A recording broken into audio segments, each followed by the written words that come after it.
So what's up? One Shot Gaming na naman mga bossing, nagbabalik. So dito may nagtanong sa atin, ano ba yung mga barrel na meta ngayon or papasok sa meta na barrel? So eto, bibigyan ko kayo ng isang malupit na barrel dito and then ibibigay ko kung ano yung magandang attachment sa kanya. Pero dito sana magustuhan nyo muna yung mga clip natin. So let's go! So dito nag-push tayo dahil nagigibaan sila dito dahil collapsing na. So nakita natin itong isa dito umi-ebak sa loob. Akala ko nagpapanggap na inidoro kaya binigwasan na agad natin yan. And then may epal pa rito sa gilid kaso hindi ko muna tinuluyan kasi naawa ako sa kanya. Diba? Naawa ako diba? Ang bait natin. Mabait na tayo sa kakampi, mabait pa tayo sa kalaban, diba? So dito, nandito pa rin, nagdodogtag yung mga burloloy. Tinutukan ko yung isa pero sobrang layo. Hindi ko makita yung gamunggo. So dito na naman sa baba, may nag-snowbee, tinutukan ko. So dito nyo makikita gaano kaganda yung barrel na to. Pwedeng panggera. Diba? Pwedeng pumalag sa tatlo, lalo kung magaling ka mag-head glitch, pwede sa'yo ito. Lamang na lamang ka sa tutukan, mabilis mag-ADS, and then maganda yung damage. So yung isa rito nagpanggap na ads, ang bilis, parang in-skip mo lang yung ads sa YouTube. 'Di ba? Ganun lang kabilis, parang dinaanan lang ng bagyo. So dito may na-down tayo, tutuluyan na natin 'yan. In-up pa nga ng burloloy kasi nakapag-out yung burloloy. Pero mamaya ko na rin papatayin 'yan dahil mabait tayong kalaban. So tinuluyan ko muna 'to nagpo-floor wax, tas meron pa isa ditong lumitaw.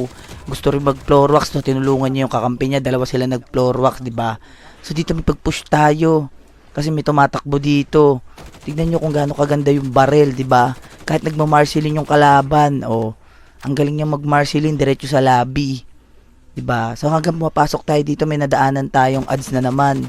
So ini-skip muna ulit natin yung ads, 'di ba? Kasi kahit sino naman ayaw nang may ads, 'di ba? Kahit tayo ini-skip natin yun. So ini-skip ko lang 'yun. So dito habang pumapasok tayo, may nag-snowboard na naman sumasabay sa zone. Marunong. So ang ginawa natin, tinutukan natin kaso binunggo. Inagaw yung kill natin, ang kapal ni kuya. 'Di ba? Alam mo yung naglapag ka ng parcel sa labas tapos kinuha agad ng kapitbahay mo, tapos nung tinanong mo sinabi hindi niya raw kinuha. So dito pumasok na agad tayo with the 15 kills. Tinutukan ko na agad tong burlolo, hindi alam ano gagawin. Oh, parang lasing lang sa kanto, hindi alam ano yung daan pa uwi.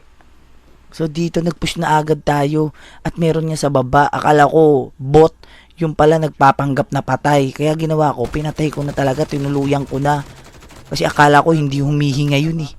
Kaya binigwasan ko na agad. So nagpush na agad tayo dito kasi nakuha tayong momentum.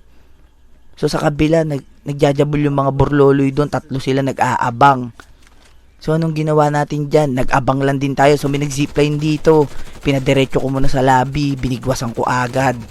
Diba? Tapos nagpapap na agad tayo ng smoke dyan. Bakit? Kasi alam natin, possible meron pang mag-zipline. So nagbigitaw na agad tayo ng smoke dyan. Akala ko totoo to. Yung pala yung borloli pala yung isa yung tunay. Ito makat pa sa bakod.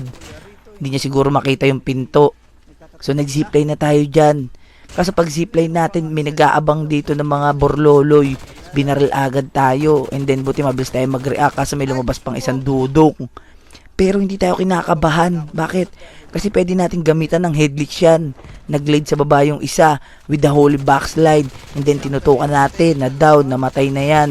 Nag-floor wax. So meron dito, pinakataan ko naman ng Marceline. Hindi tumatama.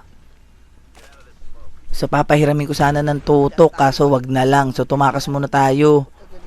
Kasi doon tayo magaling, 'di ba? With the 20 kills, napaka-basic ng Code M. So tamang heal tayo dito. Ano pang gagawin natin? So dito may naligaw na burloloy. Tinutukan ko na agad. Oh, 'di ba ang sakit ng barrel? Oh, papasok na yan this season yung barrel na yan, papasok na yan sa meta. So tapusin niyo itong video na to para makita niyo yung loadout. So dito natalo naman ako dito sa game na to pero okay lang. Bakit?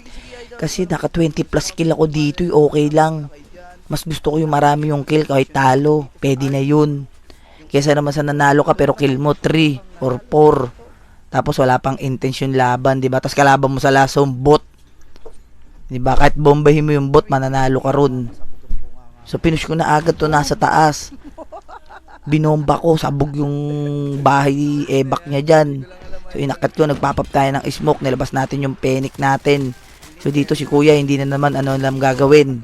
So binigwasan na agad natin yan, 'di ba? Napaka basic. So dito natalo naman ako dito pero okay lang, 'di ba? So sana nagustuhan nyo tong barrel na to, and then nasa last part yung loadout. So sana magustuhan nyo, and then gamitin nyo na yan.